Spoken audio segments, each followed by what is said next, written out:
అంబికా విజయం షష్ఠోధ్యాయము. హిమాలయంబున గంగా తీరము స్నానార్థం బై అరుదెంచే సర్వవేల్పులాగాంచియువేగా ప్రసన్నను చేయుచునుండగను. గౌరీదేవి దేహము నుండి దివ్య స్వరూపిణి వెలువడియు అమరులగాంచి అయ్యా మీరు ఎవరిని స్తోత్రము చేతురనే. అమ్మనుగాంచి అమరులు పల్కిరి శుంభ నిశుంభ అసురులచే రాజ్యభ్రష్టులై దివ్య శక్తిని ప్రార్థింతుమని ముదముందే. కౌశికి వెడలిన వెంటనే గౌరికి శరీర కోశము నలుపాయే. అది మొదలుకొని గౌరీదేవిని మహాకాళి అని పల్కిరిగా తమ క్లేశంబులు పోయడి కాలము శుంభ నిశుంభుల నాశనము సురలానందము చెందుచుండగా చెండముండులొక దినమున అపూర్వ శక్తిని గాంచిన వారే ఆశ్చర్యంబును పొందియును అతివేగంబే అరుదెంచియును శుంభుని చేరి ఇటులనిరి. ఓ మహారాజా, హిమాలయంబున ఆది శ్రీరత్నము ఉన్నది. ఆమె రూపమును వర్ణించుటకు వాక్యములేవీ లేవనియు. ప్రపంచములో అమూల్య రత్నాలు తమ సన్నిధిలో నుండవలే. కామధేనువు కల్పవృక్షము చింతామణి ఉచ్చైశ్రవము వరుణ పాశము కాలదండము 9 నిధులు పుష్పకము మృత్యువు శక్తి ఉత్క్రాంతికము వరుణ ఛత్రము ఉన్నదిగా. తమ అధీనములో అన్ని ఉండిన ఆ శ్రీరత్నం లేకున్నా మీ జన్మలు అసార్థకములు హిమాలయంబున ఇంపు చెంది. కమలాశ్రయమున కమలాల్ పుట్టి కర్ణాల్ నుండి శ్రీకారం ఆమెను చూచి హంస పక్షులు నడక నేర్చెను నిజంబుగా. ఆమెకు జంబుల గాంచి విధాత చక్రవాకముల సృజించెను. ఆమె పలుకుల వినియే చిలుకలు పలుకుల నేర్చే యథార్థము నిశ్చయంబుగా. ఆమె దేహములో మెరుపులు పుట్టినవనుకొంటి. ఆమె వృత్తాంతము తమకు తెలియునా చూచి నారాయణి ప్రశ్నించే. శుంభాసురుడు ఆమూలాగ్రము ఆలకించియు ఆ క్షణంబున సుగ్రీవుడను రాక్షసుడకు ఆజ్ఞ చేసి పంపించెనుగా. సుగ్రీవుండు అపూర్వ శక్తిని చూచి అర్థము కాలేదు. జగన్మాతయని తెలియలేకను అంబత ఇట్లు పల్కెనుగా. అమ్మా నీకు వందనమమ్మా, శుంభుని దూతను నను పంపే. నానామంబు సుగ్రీవుండు శుంభుని వాక్యముల్ వినుమనెను. శుంభని శుంభులు అన్నదమ్ములు త్రిలోకంబులు జయించిరి. సహస్రనయను చేసేవలు పొందిన తేజోమూర్తులు వారమ్మ. అష్టసిద్ధులు రాజ్యలక్ష్మియు వారి చేతిలో ఉన్నాయి. జగముల ఉండే అమూల్య రత్నాల్ మహారాజుకే చెందినవి. స్త్రీలలో రీవు రత్నముగాన మహారాజుకే చెందెదవు. ఆజ్ఞ చేసెను వెంటనే నీవు పరిణయమాడుము త్వరితముగా. మహారాణిగా శుంభుని సతివై నీవుండినచో సార్థకము. అటులప్పనిచో నిశుంభునైనా పరిణయమాడిన మంచిదిగా. వీరిద్దరిలో ఎవరినైనను పెండ్లి చేసుకొని సుఖించిన అంతకన్నను భాగ్యము లేదని బాగుగా వర్ణన చేశాడు. జగన్మాత ఈ మాటలు వినియు తనలో తాను నవ్వుకొని, సుగ్రీవాని మాటలు నిజము, నా మాటలన్నీ వినుమనియే.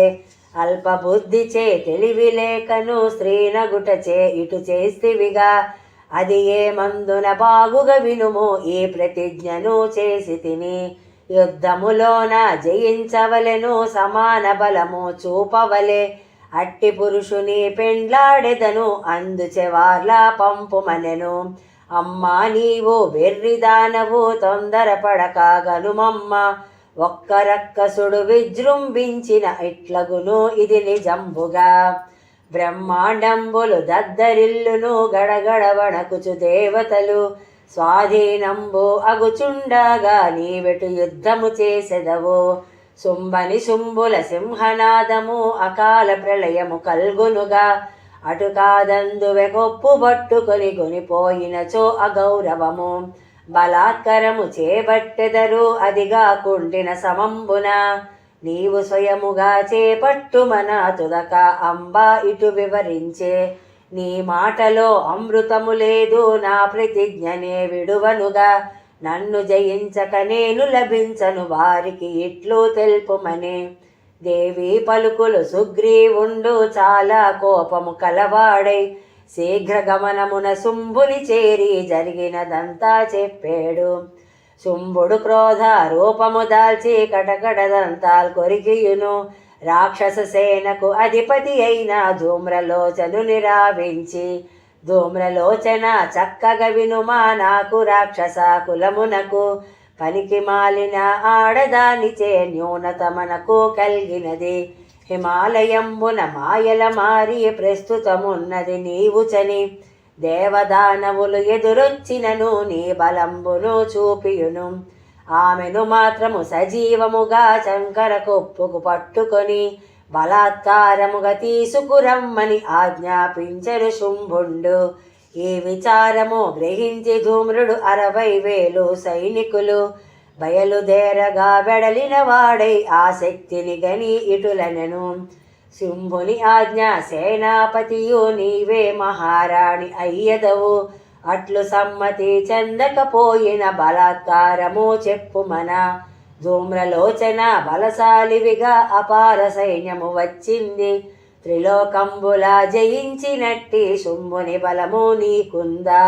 నేను మాత్రము నా నియమంబు తప్పక నడిపే తీరెదను, అటుపై నీకు తోచినటులను చేయవచ్చునని వివరించే. ధూమ్రుడు బగ్గుని మండిపడియును శక్తిపైకి సైన్యము ఉరికింప, శక్తి సింహము అధిరోహించి హూంకారించే వింతగను. హూంకారంబు అగ్ని వెడలగా భస్మంపై ధూమ్రుండు సర్వ సైన్యమును చీల్చగ శక్తి సింహం రక్తం త్రాగింది. ఈ వృత్తాంతము శుంభుడు వినియును అగ్నిలో ఆజ్యము వేసినట్టు మహాకోపమున చండముండులను అతివేగమున రప్పించే. గత వృత్తాంతము తెలిపిన వాడై ఆజ్ఞ చేసెను ఏమనగా, దివ్య దర్పముతో మీరు వెడలియు శక్తి కడ్డము ఎవరున్నా. సింహము శత్రులు యమపురి కంపి అంబను మాత్రము బంధించి కొని 2 ఇక వెడలుడనగా వెడలిరి యుద్ధ బలంబుతో. హిమాలయంబున ఉన్నతమైన శిఖరము మీద సింహముపై కూర్చొనియున్న అంబను చూచి సమీపించియు సైన్యముతో తీవ్ర కోపము దేవి ధరించి క్రోధ దృష్టిని ప్రసరింప, భూమధ్యంబున భీకర కాళి ఉద్భవముంది ఇటులుండే. పాశము ఖడ్గము పట్టిన దగుచు పులి చర్మంబు ధరించియు మెడలో పుర్రెలు మాలలుండగా నాలుక వ్రేలాడుచునుండే. నోరుగాంచగా గుహవలె ఉండే భయంకరం బగుముఖంబుగా 3 నేత్రముల జ్వలించుచుండే శుష్క మాంసము శరీరము. చూచుసరికి భయంకరంబుగా కరాళ కాళిగా అగుపడెను. సమస్త లోక భయంబుగలుగా సైన్యము మీదకి ఉరికెనుగా.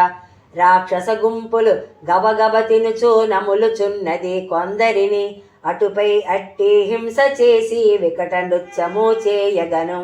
కాళ్ళు చేతులు తగులగ కొందరు కరవాలంబున కొందరును, పాశములోబడి మరికొందరును అనేక రీతులా హతులైరి.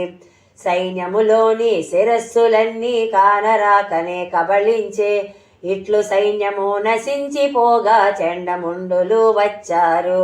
భీషణ యుద్ధం ప్రారంభింప కాళీవార్లపై ఉరికెనుగా. భైరవనాదం చేసిన దగుచు కరవాలంబున ఖండించే. శిరసులు 2 చేతబట్టుకొని చండి దగ్గరకు వచ్చినది.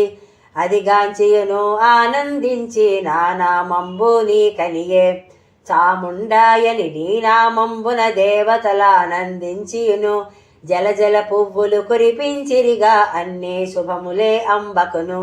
దుర్గా దుర్గా దుర్గా దుర్గా దుర్గాయనుమో ఓ మనస, దుర్గా దుర్గా దుర్గాయని నా దోషము తొలగును ఓ మనస.